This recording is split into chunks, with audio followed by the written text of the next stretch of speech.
Представьте себе мир, где пески времени скрывают не только древние города, но и тайны, которые до сих пор волнуют умы ученых, археологов и просто любопытных людей.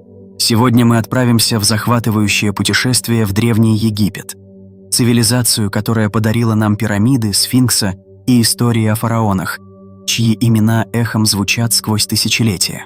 Но это не просто рассказ о прошлом. Это глубокое погружение в загадки, новые открытия и неожиданные детали, которые заставляют нас переосмысливать все, что мы знали о Египте. Давайте начнем.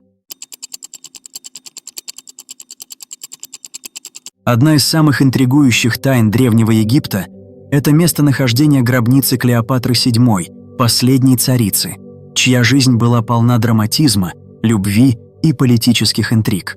Ее роман с Марком Антонием, закончившийся трагической смертью обоих, стал легендой. По преданию, Клеопатра покончила с собой, позволив кобре укусить ее, хотя современные историки спорят, был ли это яд или, возможно, кинжал. Но где же ее тело? Археолог Кэтлин Мартинес посвятила годы поискам, сосредоточив свое внимание на храме Топосирис Магна, расположенном недалеко от Александрии. Этот храм, посвященный Осирису и Исиде, возможно, скрывает под своими туннелями не только гробницу Клеопатры, но и ее возлюбленного. Раскопки выявили монеты с изображением царицы, статуи и подземные проходы, которые уходят глубоко под землю. Что интересно, выбор этого места не случайен. Клеопатра могла намеренно связать свое захоронение с культом Осириса, бога Возрождения, чтобы подчеркнуть свою божественную природу. Если Мартинес права, это открытие перепишет историю и даст нам ключ к одной из величайших любовных трагедий всех времен. Теперь перенесемся к другой легендарной женщине – Нефертити, чей бюст, найденный в 1912 году немецким археологом Людвигом Борхартом, стал символом красоты и изящества. Этот шедевр, хранящийся в Берлине, вызывает не только восхищение, но и споры. Египет требует его возвращения, утверждая, что он был вывезен незаконно, а Германия настаивает на своем праве хранить находку. Но что еще интереснее, современные технологии раскрыли секреты этого бюста. Компьютерная томография показала, что под идеальной поверхностью скрывается другое лицо, с морщинами, менее выразительными скулами и даже горбинкой на носу. Получается, скульптор сознательно отретушировал облик царицы, чтобы сделать ее совершенной. Это своего рода древняя пластическая операция, только выполненная в камне. Зачем? Возможно, чтобы укрепить ее образ как божественной правительницы. А может, это говорит о том, что даже в те времена существовали стандарты красоты, которым следовали даже царицы. Перейдем к чему-то более чувственному, к запахам Древнего Египта. Вы когда-нибудь задумывались, как пахли мумии? Ученые недавно смогли воссоздать ароматы, которые сопровождали процесс бальзамирования. Это не просто затхлый запах старых бинтов. Это сложная смесь древесных смол, пряных специй, вроде корицы и мирры, и даже сладковатых масел. Эти составы не только сохраняли тела, но и создавали атмосферу священного ритуала. Представьте, жрецы в полумраке храма наносят смолы на тело фараона, и воздух наполняется густым, почти мистическим ароматом. Сегодня музеи экспериментируют с воссозданием этих запахов, чтобы посетители могли буквально вдохнуть Древний Египет. Это как машина времени, только для ваших чувств. А теперь давайте поговорим о золоте, символе богатства и власти фараонов. Недавно археологи обнаружили лагерь золотоискателей возрастом 3000 лет в восточной пустыне Египта. Это не просто ямы в песке. Это целый комплекс с мастерскими, храмами и даже административными зданиями. Среди находок – остроконы, керамические черепки с надписями на 3 языках – египетском, семитском и каком-то неизвестном диалекте. Это говорит о том, что добыча золота была международным предприятием, где трудились люди из разных уголков древнего мира.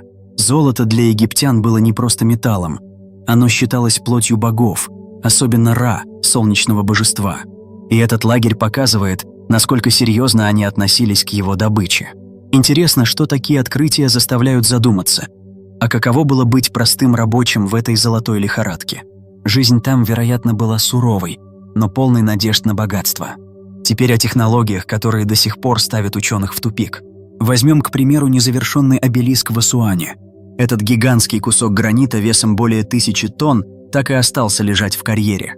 Как древние египтяне собирались его поднять и перевести?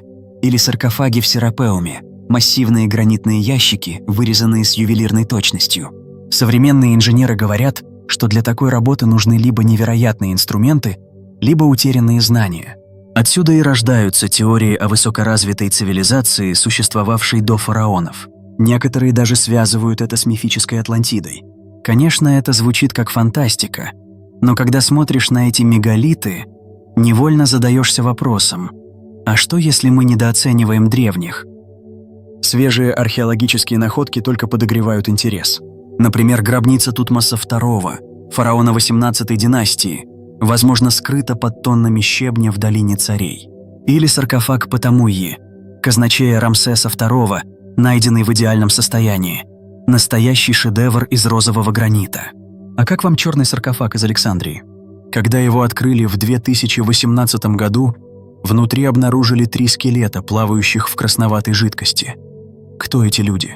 Жрецы? Воины? Или, может, жертвы какого-то ритуала? Жидкость оказалась сточными водами, просочившимися внутрь, но это не уменьшает загадочности находки. Каждое такое открытие, как новая страница в книге, которую мы только начинаем читать. Генетика тоже вносит свою лепту в разгадку тайн. Анализ ДНК мумий показал, что древние египтяне были ближе к народам Ближнего Востока, например, к жителям Леванта, чем к африканским племенам южнее Сахары. Это опровергает старые теории о происхождении египтян и подтверждает их тесные связи с Восточным Средиземноморьем. Современные египтяне, кстати, унаследовали лишь около 8% генов от более поздних африканских миграций, что показывает, как сильно изменился этот регион за тысячелетия. Такие данные не просто цифры. Они помогают понять, как формировалась эта великая цивилизация. А теперь о необычных артефактах. Корабль Хуфу, найденный у подножия пирамиды в Гизе, это деревянная баржа длиной 43 метра, разобранная на 1200 частей. Удивительно, но если ее собрать, она могла бы плавать даже сегодня. Или серебряный саркофаг Псусенеса I из 21 династии – редкость, потому что серебро в Египте ценилось выше золота из-за его дефицита. А портреты мумий из Фаюма – эти реалистичные лица, нарисованные на деревянных дощечках, относятся к греко-римскому периоду и показывают, как египетская традиция мумификации слилась с античной культурой. Каждый такой артефакт – это мостик между эпохами. Особое место занимает долина золотых мумий в оазисе Бахария. Этот некрополь, случайно обнаруженный в 1996 году, содержит тысячи мумий, украшенных позолотой и масками. Здесь видно влияние Рима. Богатые египтяне хоронили своих близких с пышностью, смешивая старые обычаи с новыми веяниями. Это место словно говорит нам, даже в упадке Египет оставался великолепным. И, наконец, мифы. Теории о дофараонской цивилизации, о связях с Атлантидой или о том, что пирамиды строили с помощью технологий, которые мы потеряли, звучат как сюжеты для фильмов. Но когда видишь, как идеально подогнаны камни в Великой пирамиде или как точно она ориентирована по сторонам света, начинаешь думать, а вдруг, может, мы действительно лишь гости в истории, которую до конца не понимаем. Вот такое путешествие получилось. Древний Египет – это не просто песок и камни, это мир, полный загадок, которые мы только начинаем разгадывать. Если вам понравилось это погружение, подпишитесь на канал. Впереди нас ждет еще больше тайн. А теперь вопрос к вам. Какое из этих открытий поразило вас больше всего? Пишите в комментариях, мне очень интересно ваше мнение.